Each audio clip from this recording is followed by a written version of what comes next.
Hello എല്ലാവർക്കും നമ്മുടെ ചാനലിലേക്ക് സ്വാഗതം. ഇന്ന് ഞാനൊരു ഈസി സാമ്പാറിൻ്റെ റെസിപ്പി ആയിട്ടാണ് വന്നിട്ടുള്ളത്. അപ്പോൾ നിങ്ങൾ വിചാരിക്കേണ്ട ഈ സാമ്പാർ ഉണ്ടാക്കാനാണ് ഇത്ര വലിയ ബിൽഡപ്പ് എന്ന്. എനിക്കറിയാം നിങ്ങൾക്ക് എല്ലാവർക്കും നന്നായിട്ട് സാമ്പാർ ഉണ്ടാക്കാൻ അറിയാമെന്ന്. പക്ഷേ നിങ്ങൾ ഇതൊന്ന് കണ്ടു നോക്ക്. ഇത് നമുക്ക് പെട്ടെന്ന് തയ്യാറാക്കാം. അധികം കഷ്ണങ്ങളും ആവശ്യമില്ല. അപ്പോൾ വീഡിയോയിലേക്ക് പോകുന്നതിന് മുമ്പേ ആരെങ്കിലും നമ്മുടെ ചാനൽ സബ്സ്ക്രൈബ് ചെയ്ത് കാണുന്നുണ്ടെങ്കിൽ ഒന്ന് സബ്സ്ക്രൈബ് ചെയ്തേക്കണേ. അപ്പോൾ നമുക്ക് വീഡിയോയിലേക്ക് പോകാം. അപ്പോൾ അതിന് വേണ്ടിയിട്ട് ഞാനൊരു 3/4 കപ്പ് പരിപ്പ് എടുത്തിട്ടുണ്ട്. ഞാൻ മസൂർ ദാലാണ് യൂസ് ചെയ്യുന്നത്. ചുവന്ന കളറുള്ള പരിപ്പ്. ഇത് നമുക്ക് പെട്ടെന്ന് വെന്ത് കിട്ടും. ഞാൻ തുവരപ്പരിപ്പ് യൂസ് ചെയ്യാറില്ല. പിന്നെ വേണ്ടത് ഒരു ഉരുളക്കിഴങ്ങ്, ഒരു സവാള, ഒരു ക്യാരറ്റിൻ്റെ പകുതി, ഒരു പച്ചമുളക്. പിന്നെ വേണ്ടത് ഒരു തക്കാളി, ഒരു 8 വെണ്ടയ്ക്ക, കുറച്ച് കറിവേപ്പില. തക്കാളി നിങ്ങളുടെ കയ്യിലുള്ള പുളിയുടെ ഇതനുസരിച്ചിട്ട് കൂട്ടുകയോ കുറയ്ക്കുകയോ ചെയ്യാം. വെണ്ടയ്ക്ക കൂടുന്തോറും നമ്മുടെ സാമ്പാർ നല്ല കൊഴുപ്പും കിട്ടും, ടേസ്റ്റും ഉണ്ടാവും കേട്ടോ.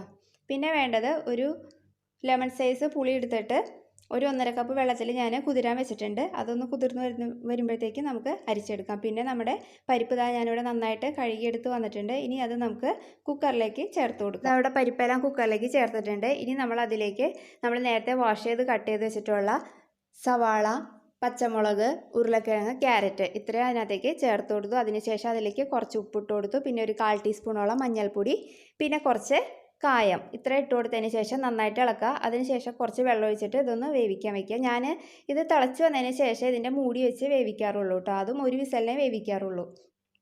അപ്പോൾ അത് ഇവിടെ നന്നായിട്ട് തിളച്ച് വന്നിട്ടുണ്ട്. ഞാനിത് മൂടി വയ്ക്കുകയാണ്. ആ സമയം കൊണ്ട് നമ്മൾ നേരത്തെ കുതിർത്ത് വെച്ചിട്ടുള്ള പുളി വെള്ളം അരിച്ചെടുക്കാം. അപ്പോഴത്തേക്ക് നമ്മുടെ കുക്കറിൽ ഒരു വിസിൽ വന്നിട്ടുണ്ട്. ഞാൻ സ്വിച്ച് ഓഫ് ചെയ്ത് ഫ്ലെയിം. നമ്മുടെ പരിപ്പ് നന്നായി വെന്ത് കിട്ടിയിട്ടുണ്ട്. അത് ഈ പരിപ്പായതുകൊണ്ടാണ് നമുക്ക് പെട്ടെന്ന് വെന്ത് കിട്ടിയത് കേട്ടോ. ഇനി നമ്മൾ അതിലേക്ക് അരിച്ചെടുത്ത് വെച്ചിട്ടുള്ള പുളിവെള്ളം കൂടി ചേർക്കുക. ഇനി അത് അവിടെ കിടന്ന് നന്നായിട്ട് വെട്ടിത്തിളച്ചോട്ടെ. ആ സമയം കൊണ്ട് നമുക്ക് അതിലേക്ക് വേണ്ട മസാല തയ്യാറാക്കാം. അതിന് വേണ്ടിയിട്ട് ഞാനിവിടെ ഒരു പാത്രം വെച്ച് ചൂടാക്കിയിട്ടുണ്ട്. അത് ചൂടായി വന്നപ്പോഴത്തേക്കും അതിലേക്ക് ഒരു 2 ടേബിൾ സ്പൂൺ വെളിച്ചെണ്ണ ഒഴിച്ചു കൊടുക്കുകയാണ്. വെളിച്ചെണ്ണ തന്നെ ഉപയോഗിക്കുക, എങ്കിലേ നമ്മുടെ നാടൻ സാമ്പാറിൻ്റെ ടേസ്റ്റ് കിട്ടുള്ളൂ. വെളിച്ചെണ്ണ ഒന്ന് ചൂടായി വന്നപ്പോഴത്തേക്കും അതിലേക്ക് കുറച്ച് കടുക് ഇട്ടു. പിന്നെ ഒരു 1/4 ടീസ്പൂൺ ഉലുവ ഇട്ടു. അത് രണ്ടും ഒന്ന് പൊട്ടി വരുമ്പോഴത്തേക്കും നമ്മൾ നേരത്തെ കട്ട് ചെയ്ത് വെച്ചിട്ടുള്ള തക്കാളി, അതേപോലെ വെണ്ടയ്ക്ക, കറിവേപ്പില ഇത്രയും ചേർത്ത് കൊടുക്കുക. എന്നതിന് ശേഷം അതിലേക്ക് കുറച്ച് കായം, പിന്നെ ഒരു 1/4 ടീസ്പൂൺ മഞ്ഞൾപ്പൊടി, ഒരു ടേബിൾ സ്പൂൺ നിറച്ച് മുളക് പൊടി, പിന്നെ 3 ടേബിൾ സ്പൂൺ സാമ്പാർ പൊടി ഇത്രയും ചേർത്ത് കൊടുത്ത് നന്നായിട്ട് ഇളക്കുക. ഫ്ലെയിം ലോയിൽ വയ്ക്കുക, അല്ലെങ്കിൽ മസാലയൊക്കെ കരിഞ്ഞു പോകും. ഇവിടെ നമ്മുടെ മസാലയൊക്കെ റെഡിയാക്കി ഇട്ടിട്ടുണ്ട്. ഇനി ഞാനിത് പരിപ്പിലേക്ക് ചേർത്ത് കൊടുക്കുകയാണ്. അപ്പോൾ ഇനി അത് അവിടെ കിടന്നൊന്ന് തിളച്ചോട്ടെ. ഇതൊന്ന് തിളച്ച് വരുമ്പോഴത്തേക്കും നമുക്ക് ഫ്ലെയിം ഒന്ന് കുറച്ച് കൊടുത്തിട്ട് ഈ കുക്കറിൻ്റെ മൂടി ജസ്റ്റ് കുറച്ച് ഭാഗം ഒന്ന് വിട്ടിട്ട് ഇതേപോലെ മൂടി വയ്ക്കുക. അത് അവിടെ കിടന്ന് തിളച്ചോട്ടെ. ഇപ്പം നമ്മുടെ സാമ്പാർ ഏകദേശം റെഡിയായി വന്നിട്ടുണ്ട്.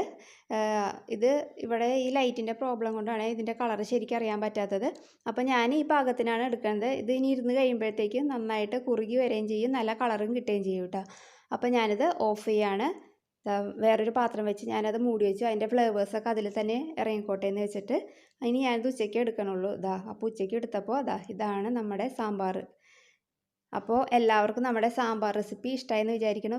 പെട്ടെന്ന് ഉണ്ടാക്കാമല്ലോ നമുക്ക് അല്ലേ. അപ്പോൾ ഇതുവരെ വീഡിയോ കണ്ട എല്ലാവർക്കും നന്ദി. ചാനൽ സബ്സ്ക്രൈബ് ചെയ്യാൻ മറക്കരുത്. അപ്പോൾ നമുക്ക് അടുത്ത ഈസി റെസിപ്പി ആയിട്ട് അടുത്ത ദിവസം കാണാം കേട്ടോ.